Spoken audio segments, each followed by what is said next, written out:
വയലിൻ്റെ ഓരത്ത് ഒരു കുഞ്ഞു വീടുണ്ട്. ആ ഓലമേഞ്ഞ വീട്ടിലാണ് മേരി താമസിക്കുന്നത്. അവൾക്ക് 15 വയസ്സാണ്. അമ്മ വീട്ടുജോലി ചെയ്താണ് മേരിയെ നോക്കുന്നത്. രാവിലെ തന്നെ അമ്മ വീട്ടുജോലിക്കായി പോകും. പിന്നെ മേരിയാണ് വീട്ടിലെ കാര്യങ്ങളൊക്കെ നോക്കുന്നത്. അവർക്ക് കുറച്ച് കോഴികളുണ്ട്. അവരെ നോക്കുന്നതും വീട്ടിലെ പണികളൊക്കെ ചെയ്യുന്നതും മേരിയാണ്. അവളുടെ പ്രായത്തിലെ കുട്ടികൾ സ്കൂളിലേക്ക് പോകുന്നത് അവൾ നോക്കി നിൽക്കാറുണ്ട്. അവരുടെ കൂടെ തനിക്കും സ്കൂളിൽ പോകണമെന്നുണ്ട്. എന്നാൽ മേരിയുടെ അച്ഛൻ സുഖമില്ലാത്ത കിടപ്പിലാണ്. എഴുന്നേൽക്കാനോ സംസാരിക്കാനോ അവളുടെ അച്ഛന് കഴിയില്ല. അമ്മ അച്ഛൻ്റെ കാര്യങ്ങളൊക്കെ രാവിലെ തന്നെ നോക്കിയിട്ടാണ് ജോലിക്ക് പോകുന്നത്. എന്നിരുന്നാലും സമയത്തിന് മരുന്ന് നൽകുന്നത് മേരിയാണ്. അങ്ങനെ ഒരു ദിവസം രാവിലെ തന്നെ അമ്മ ജോലിക്ക് പോകാൻ ഇറങ്ങി. മേരി അപ്പോഴും വീട്ടുജോലി ചെയ്യുകയായിരുന്നു. മുറ്റത്തേക്ക് ഇറങ്ങിയപ്പോൾ കുട്ടികൾ സ്കൂളിലേക്ക് പോകുന്നത് അവൾ നോക്കി നിന്നു. അപ്പോഴാണ് അച്ഛൻ്റെ ചുമ കേട്ട് അവൾ അകത്തേക്ക് പോയത്. അപ്പോഴും അവളുടെ മനസ്സിൽ സ്കൂളിൽ പോകാനും പഠിക്കുവാനും മറ്റ് കുട്ടികളെപ്പോലെ വസ്ത്രം ധരിക്കുവാനും ഒക്കെ തനിക്ക് കഴിയില്ലല്ലോ എന്ന വിഷമമായിരുന്നു. അവൾ ഓരോന്നും ആലോചിച്ച് സങ്കടത്തോടെ ഓരോരോ പണികൾ ചെയ്യുന്നുണ്ടായിരുന്നു. എന്നത്തെയും പോലെ ആ ദിവസവും കടന്നുപോയി. മേരിയുടെ അച്ഛൻ്റെ അവസ്ഥ ദിനംപ്രതി കൂടി വന്നു.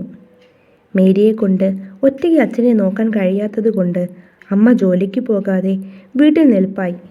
ജോലിക്ക് പോകാൻ കഴിയാത്തത് കൊണ്ട് വീട്ടിലെ കാര്യങ്ങൾ കഷ്ടത്തിലായി. വീട് കഴിഞ്ഞു പോകാൻ ബുദ്ധിമുട്ടായി. കടയിൽ പോയി മേരി സാധനങ്ങൾ കടം വാങ്ങാൻ തുടങ്ങി. കടങ്ങൾ ഒരുപാടായപ്പോൾ കടക്കാരനും ഇനി കാശില്ലാതെ സാധനങ്ങൾ തരില്ല എന്ന് പറഞ്ഞു. ആകെ വിഷമത്തിലായിരുന്നു മേരിയും മേരിയുടെ കുടുംബവും. ഒരു ദിവസം അച്ഛൻ്റെ നില അതീവ ഗുരുതരമായി. ആശുപത്രിയിലേക്ക് കൊണ്ടുപോകുന്ന വഴി അച്ഛൻ മരണപ്പെട്ടു. മേരിക്കും അവളുടെ അമ്മയ്ക്കും എന്തു ചെയ്യണമെന്നറിയില്ലായിരുന്നു. കരഞ്ഞുകൊണ്ടവർ ആശുപത്രിയിലേക്ക് എത്തിച്ചു. ഡോക്ടർ പരിശോധിച്ച് മരണവിവരം അവരെ അറിയിച്ചു. പൊട്ടിക്കരഞ്ഞുകൊണ്ടവർ അവിടെ തന്നെ ഏറെ നേരം ഇരുന്നു. ആശുപത്രിയിൽ തന്നെ മരണാനന്തര ചടങ്ങുകളൊക്കെ കഴിഞ്ഞ് പിറ്റേ ദിവസം അവർ തിരികെ വീട്ടിലേക്കെത്തി. അപ്പോഴും താൻ ജോലിക്ക് പോയാൽ ഒറ്റയ്ക്കാകുന്ന മകളെപ്പറ്റിയായിരുന്നു അമ്മയുടെ ചിന്ത. കുറച്ച് ദിവസം കഴിഞ്ഞ് മേരിയുടെ അമ്മ ജോലിക്ക് പോകാൻ തുടങ്ങി. മേരി ഒറ്റയ്ക്കാണെങ്കിലും ഏറെ വൈകാതെ അവളുടെ അമ്മ അവളെ ഓർത്ത് വേഗം തന്നെ വീട്ടിലേക്ക് വരുമായിരുന്നു. അങ്ങനെ ഒരു ദിവസം ഒരാൾ പുറത്ത് മുറ്റമടിക്കുന്ന മേരിയെ തന്നെ നോക്കി നിൽക്കുന്നതായി മേരിക്ക് തോന്നി. അവൾ അതുകണ്ട് വേഗം അകത്തേക്ക് കയറിപ്പോയി വാതിലടച്ചു. ജനാലയിലൂടെ നോക്കിയപ്പോൾ അയാളെ എവിടെയും കാണുന്നില്ല. അവൾ ആകെ ഭയന്ന് ചുറ്റും നോക്കി.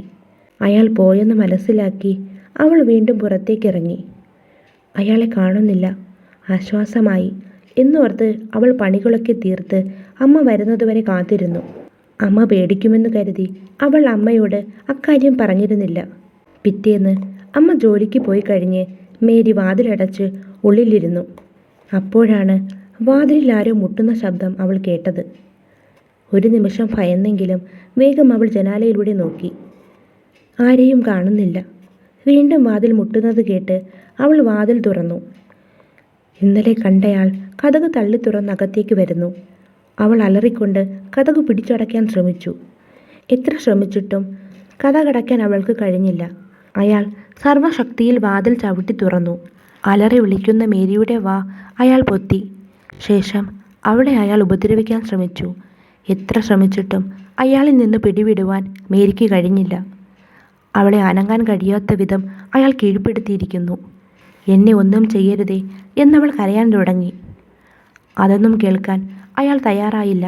അയാളുടെ ക്രൂരതകൾക്കിരയാകേണ്ടി വന്ന അവൾ തൻ്റെ ജീവിതം ഒരു ദുഷ്ടൻ്റെ കൈകളിൽ ഒടുങ്ങുന്നത് നിസ്സഹായതയോടെ മാത്രമേ പ്രതിരോധിക്കാൻ അവൾക്ക് കഴിഞ്ഞുള്ളൂ. അയാളുടെ ക്രൂരതകൾ കണ്ണീരോടെ ഏറ്റുവാങ്ങേണ്ടി വന്ന അവളെ എല്ലാം കഴിഞ്ഞൊരു ജീവച്ഛവമായി അവിടെ ഉപേക്ഷിച്ചയാൾ ഇറങ്ങിപ്പോയി. ഒന്നനങ്ങാനോ എഴുന്നേൽക്കാനോ അവൾക്ക് കഴിഞ്ഞില്ല. പതിയെ അവൾ അവിടെ നിന്നും ഒരുവിധം എഴുന്നേറ്റു. വൈകുന്നേരമായി. അമ്മ നേരത്തെ തന്നെ എത്തിയിരുന്നു. മേരി മേരി എന്ന് വിളിച്ച് ഒരുപാട് തവണ മേരിയുടെ അമ്മ വാതിലിൽ മുട്ടി. ശേഷം അവർ ജനാല തുറന്നു നോക്കി. ആ ഞെട്ടിക്കുന്ന കാഴ്ച കണ്ട് മേരിയുടെ അമ്മ അലറി വിളിച്ചു. മേരിയുടെ ശരീരം ഒരു തുണിയിൽ നിന്ന് ആടുന്നതാണ് അവർ കണ്ടത്.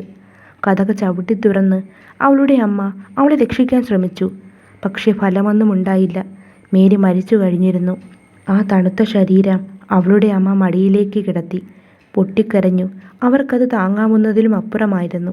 തൻ്റെ മകൾക്ക് എന്തു പറ്റിയെന്നറിയാതെ അമ്മ മേരിയുടെ ശരീരം നെഞ്ചോട് ചേർത്ത് കരഞ്ഞുകൊണ്ടിരുന്നു. എന്തു ചെയ്യണമെന്നറിയാതെ അവളെ നോക്കി അവളുടെ അമ്മ പൊട്ടിക്കരഞ്ഞുകൊണ്ടിരുന്നു. ഒരുപാട് സ്വപ്നങ്ങൾ ഉള്ളിലുണ്ടായിട്ടും ആഗ്രഹിച്ച ജീവിതം കിട്ടാതെ ഇല്ലായ്മകളിൽ ജീവിച്ച് മേരിയെപ്പോലെ ഒരുപാട് പെൺകുട്ടികൾ നമുക്ക് ചുറ്റുമുണ്ട്. അങ്ങനെയുള്ള സഹോദരിമാരെ ഓർത്ത് ഇന്നത്തെ കഥ അവസാനിപ്പിക്കുന്നു. ഈ കഥ ഇഷ്ടമായാൽ എല്ലാവരും വീഡിയോ ലൈക്ക് ചെയ്ത് ഈ ചാനൽ സബ്സ്ക്രൈബ് ചെയ്യാൻ മറക്കരുത്.